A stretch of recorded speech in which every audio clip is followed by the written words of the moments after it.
Following amendment, the clerk read the amendment. Amendment by A. Johnson of Harris. The chair recognizes Ms. Johnson of Harris to explain the amendment. Thank you, Mr. Speaker and members. I appreciate your time with this amendment. And I appreciate your time with it because I heard Dr. Oliverson say that his bill does not penalize parents. Simply because you don't penalize parents as criminals, or simply because you don't criminalize parents with civil liability, doesn't mean that you're not going to penalize these parents. If you pass this bill as is, you're going to crush these parents. You are going to send parents who are fifth-generation Texans with businesses, with communities, and you are going to tell them that they have the impossible decision between choosing the state and the community that they love and the child that needs their love and support.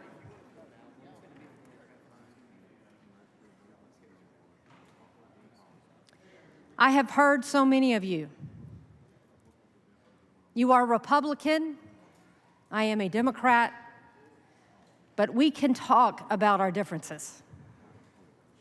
We can talk about the people that we know, and we can talk behind closed doors about the things that we agree on. I'm going to tell you all that the amendment that I'm offering is an amendment that I got from talking with my Republican colleagues. And I am going to promise you that if we could take this vote without a red and green, without an D and an R next to our names, that I have no doubt that this amendment would pass. And so I'm going to ask each one of you to find the courage to publicly tell the people that are sitting in this room that they are getting misinformation for political reasons. There are people that I see on Twitter that say that they are worried about gender mutilation.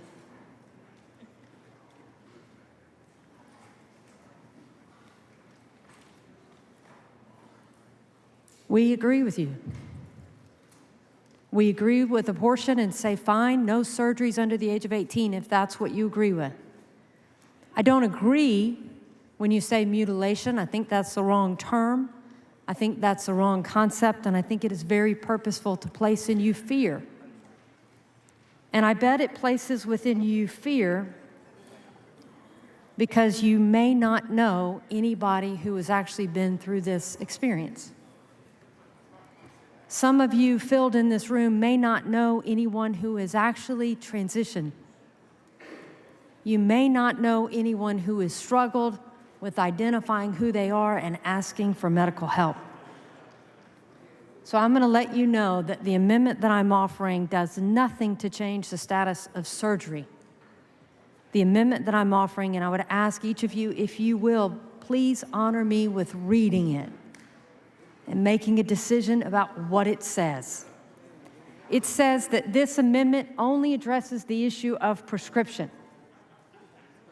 We're only talking about whether or not you can prescribe hormone treatment. And so why are we talking about hormone therapy?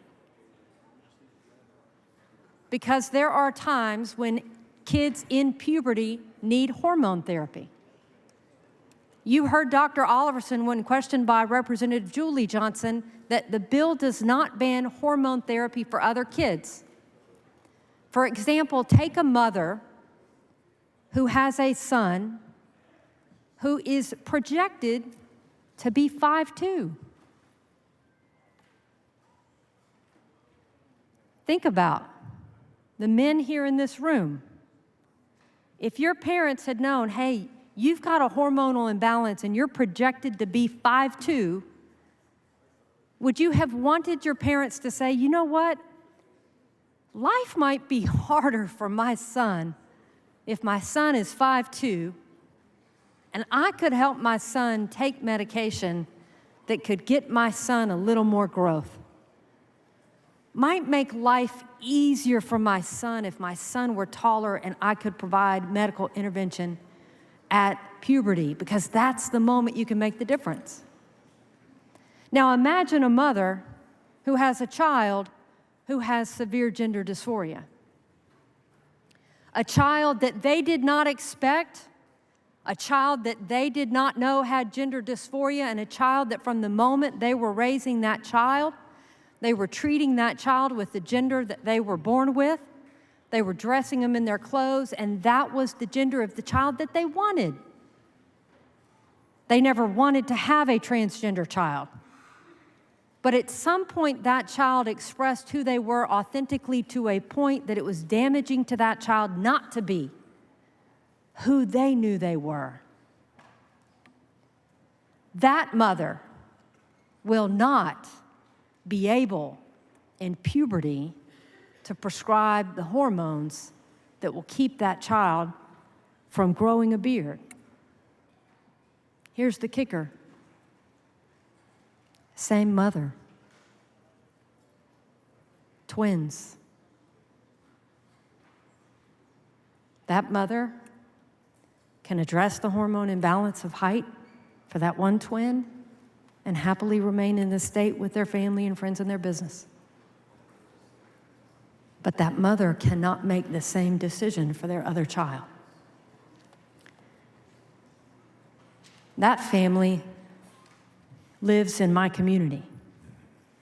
And that is just one example of the Texans, the actual Texans, that will be impacted by this law. So how do you address both? How do you address the needs of the people that believe sincerely, and I believe they believe it sincerely, that they want to address this issue to protect children with the same families that know that they equally need to protect and love their children by providing these medical treatments? I believe wholeheartedly this amendment does it, because this amendment, based on many conversations that I have had with many Republican members, says that if you have two independent medical professionals that have been trained in this particular work specifically, that you have the relevant training in diagnosis and treatment of gender dysphoria in children, and you have two mental health professionals or adolescent medicine specialists with relevant training in the diagnosis and treatment of dysphoria, gender dysphoria in children, then you go on to the next step. That's 2 doctors and 2 independent medical professionals. That's 4 medical professionals on top of the child's pediatrician. That's 5 medical professionals. That's also a distinction for those of you who are on the committees or heard the testimony of those detransitioners who, with all due respect, are being flown in around the nation on a political argument and are not Texas issues. And they all said that they had their treatment after the age of 18, and none of them complained about a Texas doctor. When I drilled down on the stories of some of those kids, including one, Karina, who I appreciate her presence. And I appreciate the fact that she is around my age. And that it was around 30 years ago that she did not have the support of her family. And she wanted to be with a man.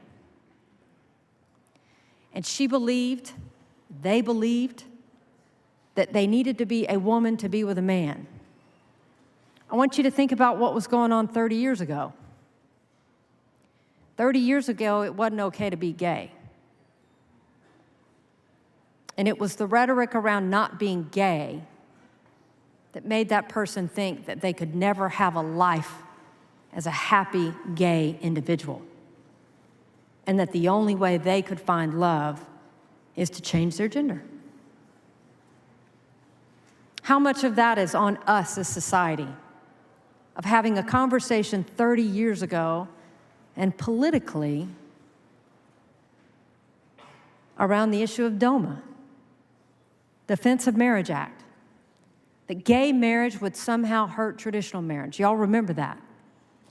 Y'all remember that that was done, that we now know for political reasons. Many of the people that were involved in that later came out and said, I'm sorry. I was part of that. It was to drum up political issues, and it wasn't true. This is today's DOMA.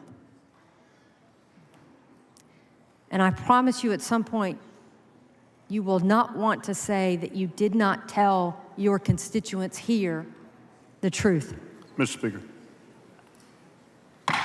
The gentlelady's time's expired. Mr. Busey, for what reason? For purpose. Request to extend time. Members, you heard the request. Is there objection? There is no objection. The gentlelady's time is extended. Thank you, Mr. Busey, for what purpose? Will the gentlelady yield for some questions? The gentlelady yield for questions. I do. She yields. Representative, I've got your amendment here. We've talked about this amendment. I remember a few weeks ago talking about this amendment, and my first reaction was shock. And I said, don't accept this. I thought this was the offer.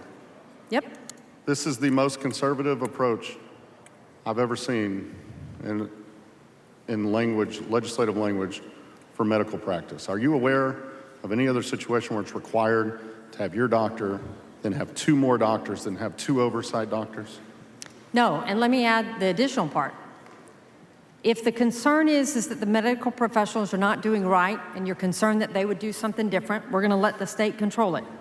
A commission shall be established of an impartial panel of physicians, healthcare providers, mental health professionals, and adolescent medicine specialists to evaluate the legitimacy and severity of gender dysphoria diagnosis. So in addition to the 5 physicians that you personally may know or find, we're going to create a state agency to evaluate every case.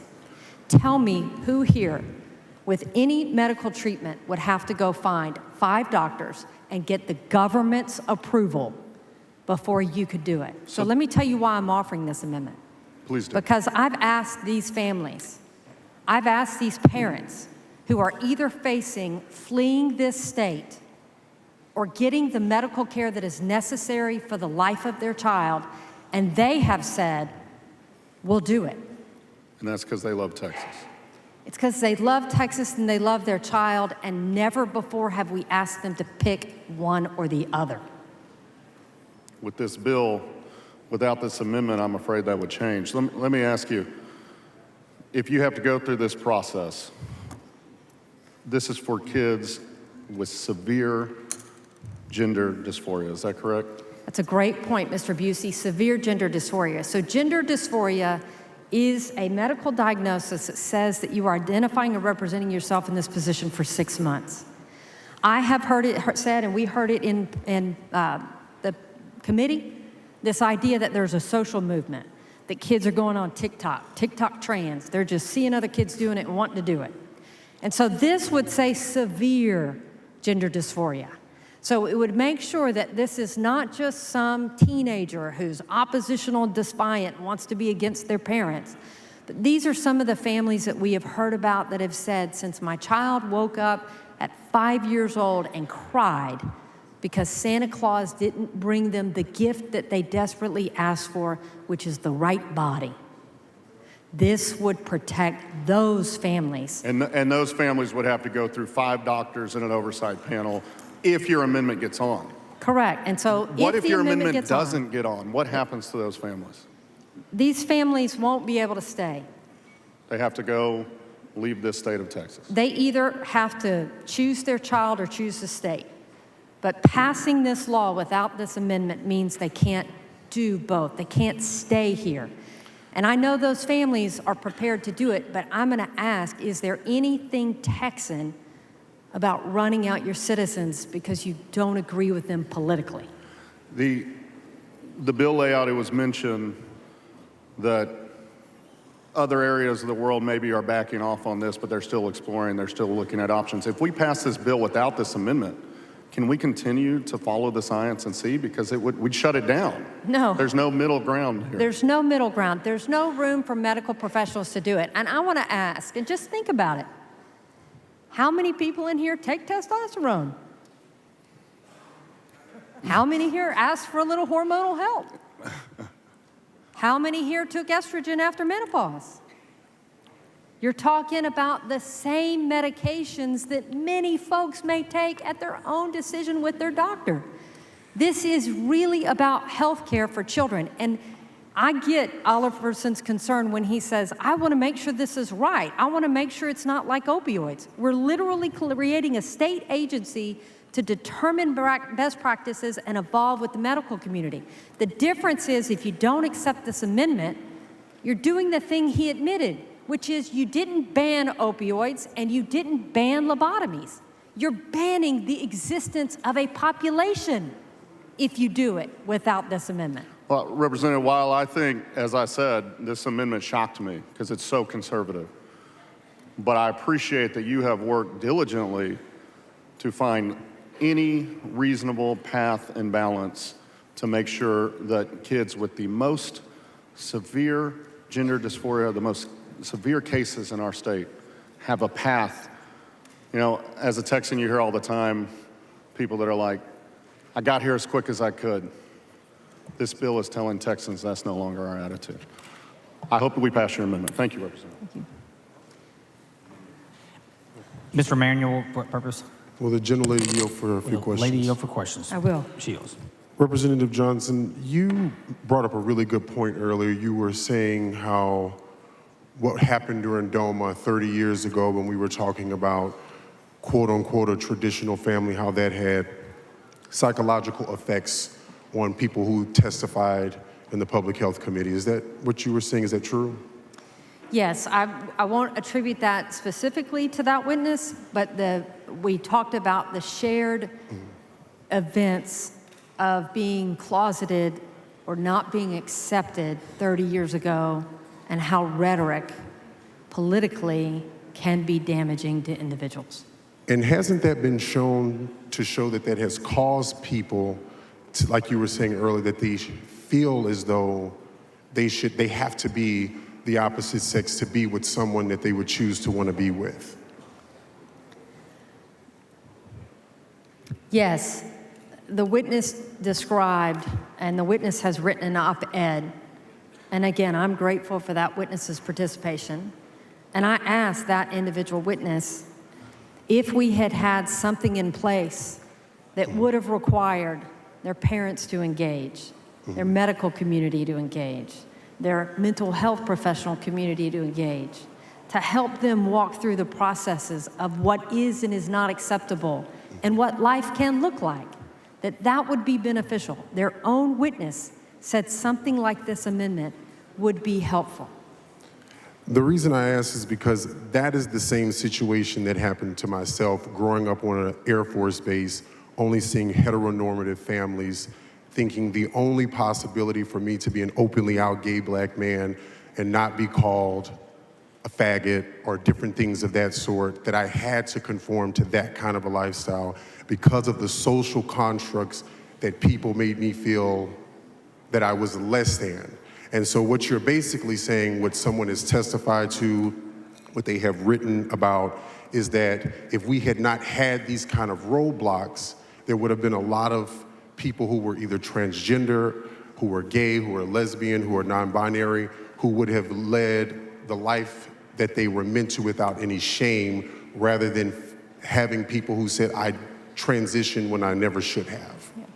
And you're exactly right, which is if the concern is about good public policy for a community that we don't yet understand, then adopt the amendment which says medical professionals, physicians, mental health professionals, and even a government agency to determine best practices as we move forward is more compassionate, is more thoughtful, is actually protecting of Texas children and their families, rather than a complete and total ban, which will result in harm to these kids. Thank you so much for your amendment. If anyone is listening, this is something that is not just words on a paper. These are things that prevent people from harming themselves, hating themselves, and allows them to be able to basically have a form of therapy that lets them know that it is okay to be themselves. And I appreciate you so much for this amendment. Thank you. Thank you. Move passage. Okay. The chair recognizes Dr. Oliverson in opposition to the amendment.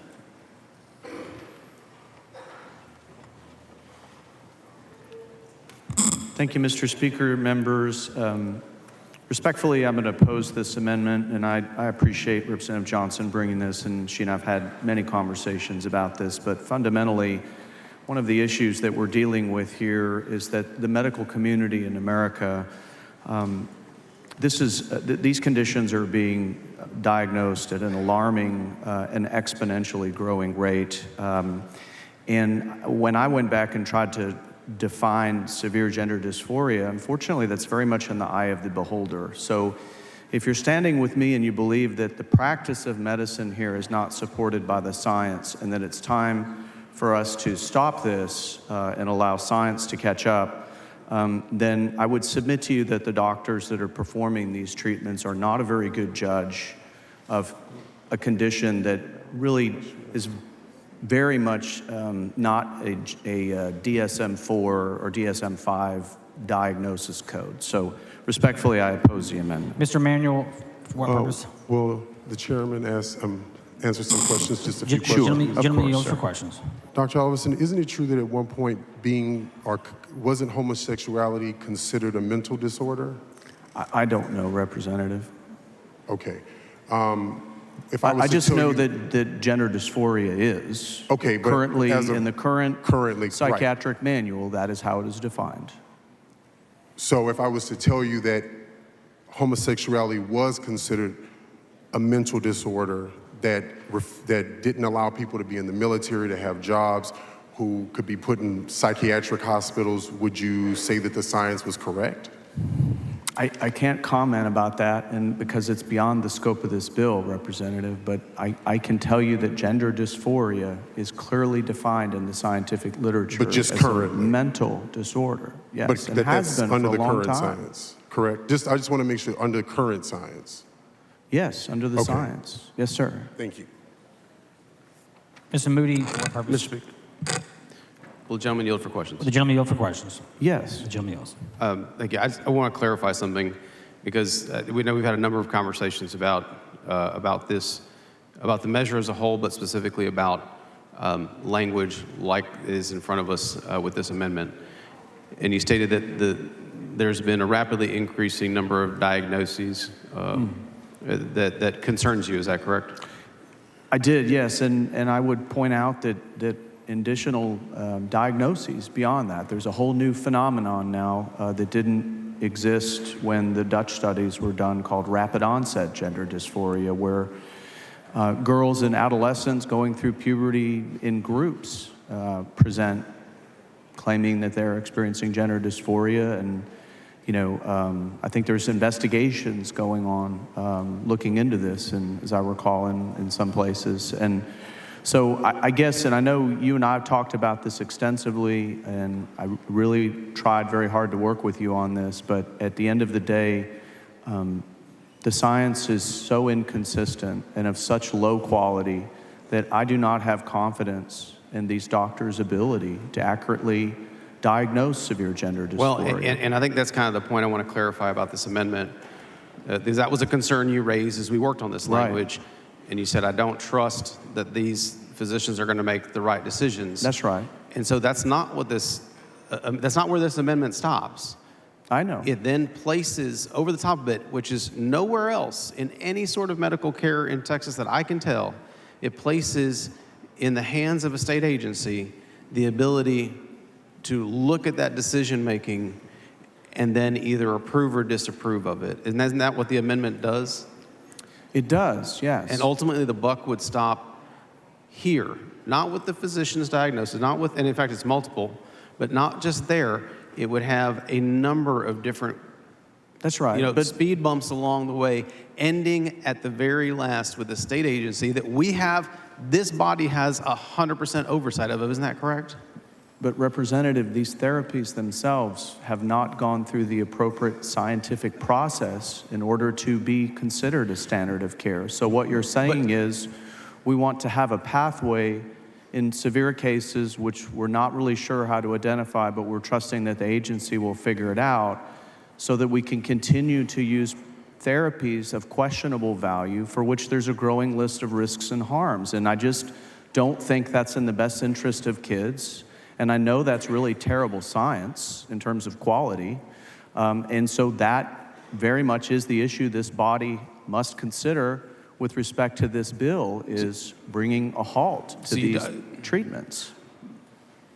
When you said that, you used the word questionable, and I'm willing to accept the way you view this. I know you're willing to accept the way that I view it.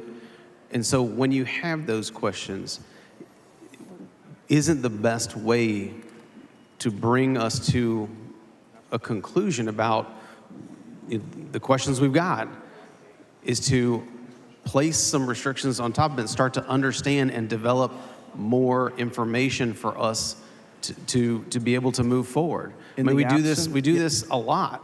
We do, but I would agree with you with the caveat, which I think is important, and that the body understands, and it's part of the reason that I cannot accept this amendment, is that your supposition is correct in the absence of clearly defined harms. But that is part of this conversation, is that we know now.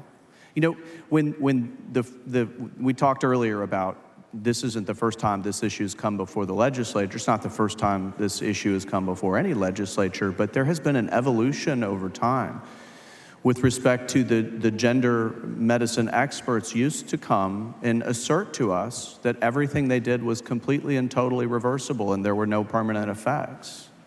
And then they came later and they said, well, it's mostly reversible. And now we know today that it's completely irreversible. So these are things that are being done to children under the age of 18 that are irreversible, that will cause side effects, complications, and abnormalities that they will have to live with for the entirety of the rest of their life. And I just, unfortunately, respectfully, and I know you and I have talked about this a lot, and I love you like a brother, and I respect you tremendously, but I just don't think this is in the best interest of kids. So respectfully, that's kind of where I am. Well, I think when we have questions, we should seek answers and not just say no. I appreciate where you're coming from on this, and I just wish we could get to a space where we could continue to understand this, and you use the word evolution, and see where this evolves to. I think that would be important for these families and these kids. Thank you. I know. Thank you. The chair recognizes Ms. Johnson to close on the amendment. Thank you, Mr. Speaker. Mr. Speaker, Mr. Wu, for what purpose? would the lady yield for Will questions? the lady yield for questions? Yes. The lady yields. Representative Johnson, is your amendment an offer to this body of a less restrictive means to accomplish the same goals as stated by the bill author? Yes. Okay. And so what you're asking this body to do is to vote on a system, a slightly different system, which keeps a lot of the bill in place, which keeps a lot of the controls in place, but provide a less restrictive alternative in regulation to this issue. Is that correct? Correct. This amendment keeps the entire surgical ban in place, and it keeps the vast majority of the ban in place, except in the rare severe circumstance where you have two medical professionals, two mental health professionals in conjunction with the parents and the pediatrician and the oversight of an impartial state agency determining that this care is necessary to accomplish two goals, which is to treat severe gender dysphoria and limit self-harm of the child. That's the very narrow exception that you would be putting in place by adding this amendment.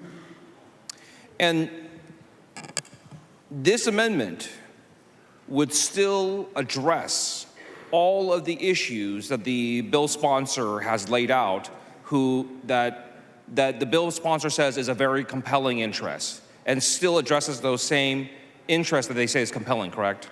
Absolutely. This amendment still allows every issue that your constituents have called you and told you they're concerned about, that you get to say, I took care of that issue, but I made sure that those Texas families in an exceptional position didn't have to leave this state. And I've heard the bill sponsor say this a few times now, that there is, in his mind, there is no ability to tell what is a severe case and what is a mild case. Did you hear the same thing? I did hear it, and we know gender dysphoria is a medical diagnosis that has a definition of 6 months. The reason, and look, this was in communication with the entire body. When we said, hey, I think too many people are getting this treatment, then we said, great, let's come up with severe. And severe means you can sit down with parents like Frank Gonzalez, and you have the opportunity for all of these professionals in a state agency to say, when did this start? Did it start as a teenager on social media? Or did it start as a toddler when they can walk into the store and pick the shoes that best represented their identity at the age of 3? This bill allows those families to be heard and medically treated. And so what I take away from the bill sponsor's answer and that response is that there could be mild gender dysphoria, there could be higher levels of gender dysphoria. Would you agree with that? No, and let me be clear about this. I think there is, as our community knows, as an LGBTQ community, most of you always know who you are, but there comes a point in time where you tell everybody else. And so gender dysphoria is when somebody knows who they are. What we're trying to recognize here in severe is to recognize those families who have been open, authentic, and their kids have a strong relationship with them, and they are asking for emotional, mental, and medical help. We are trying to find a path for those of you that have countlessly come and tried to knock on the doors of these members to say, I exist, my child exists, I love them, and we are doing everything that we can. Please don't shut us off from our doctors. Please don't shut us off from our state and our home. And so the offering of this amendment, is there a recognition that there may be some cases that if 5 doctors agree to it, and say these doctors agree to it, this child definitely needs this treatment, that this would provide that option? Yes, if you adopt this amendment, it means some teenager can't go into a clinic and say, can you give me hormones? Because I've heard that concern, that hormones are handed out like Pez. This amendment eliminates any of that concern because you would have the child with their parent, with their pediatrician supervision, 2 medical professionals independently, 2 mental health care professionals independently, that then submit that file to an impartial board created by the state to say that in this circumstance, we believe that this is the best and only course to allow this child to be healthy and allow this family to remain in the state. And finally, just saying the original bill before your offering of the amendment, a blanket ban would not be, what would we say, the least restrictive way to handle this? A blanket ban is something we haven't done. We didn't do it for lobotomies. We didn't do it for opioids. I'm going to use those examples because that's what he used. He gave you the call to arms of why we needed to respond. But you didn't respond to any of that in the manner in which this bill would totally eliminate a population of Texans and their families. Mr. Martinez Fisher, for what purpose? Mr. Speaker, will the lady yield for questions? Will the lady yield for questions? I will. The lady yields. Thank you, Mr. Speaker. Representative Johnson, I want to pick up where Representative Wu left off. I mean, my concern is I'm sort of listening to a policy that's more like a because I said so policy. And I look at your amendment and it's, well, it doesn't have to be that way. Here's a very complicated path to treat, a very narrow population with severe gender dysphoria. And I'm just curious from your perspective, I mean, it's a pretty high bar. It's the Was highest. there any, go ahead. It's the highest. I mean, literally, think about it. What if I told you before you could take your kid to get a medical procedure that you had to go through 2 other doctors, 2 other mental health professionals, and a state agency? Nobody would reasonably sign up for that. And that's what I mean by this. The families that are saying, we will do this, it is because they know they are going to have to rip their families apart. Either mom goes with one kid to one state and the other parent stays with the other kid so they can stay in high school, elementary school, or keep running their business. That is the dilemma that these families are facing. They are facing elimination from this state. And my worry is that this entire motivation is not based on good policy, but it's based on good politics. And I'm also concerned, I mean, we've obviously, the complications of meeting this threshold, I mean, while it's been characterized as a lesser alternative, it's still pretty hard. When it comes to folks of limited means, economic means, folks that don't have reliable transportation, folks that may work between 9 and 5, it's hard for me as a working dad to make it to one doctor appointment for a well check. It seems to be really hard for me to have to do this 5 times. And was there any discussion about that, oh, hey, that's a real consideration, Representative Johnson, we should be sensitive to that? This lapel pin is actually an earring. And it's an earring that was made by a child who repeatedly comes to Austin to testify against this legislation session after session. These families have already been put through hell. They come at 24-hour notice for a public hearing, and they wait in line for a day just for the chance that they might be heard, and oftentimes they are not.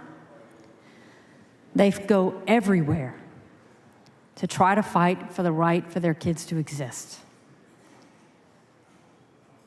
They will do this. It is wrong for us to ask them to do it, but they will do it. And this is the compromise. This is the unbelievable compromise between the two groups that fill this gallery, to recognize that we're trying to hear both, and we're trying not to eliminate one. And I'm glad you brought that up, because I think the most overused response on that microphone sometimes is, this is the stakeholders' proposal. This is the solution by the stakeholders. This has been vetted by the stakeholders. You're telling me that stakeholders have come together, not in an easy way, but they came together and said, this is something that could work, and it was just rejected outright? This has been very fair conversations with my colleagues. This is through a course of honest dialogue with my colleagues on the other aisle to hear and address the concerns that you are worried about from your constituents, so that you can tell them you heard them and you acted in such a way that equally respects my constituents and those who are coming to me. It is, at best, our attempt to reach common ground and to find a way to have people to coexist, because I see this room, and I bet there are a lot of folks that have never talked to each other. And our job is to try to be the ones that can find the common ground. The lady's time was expired.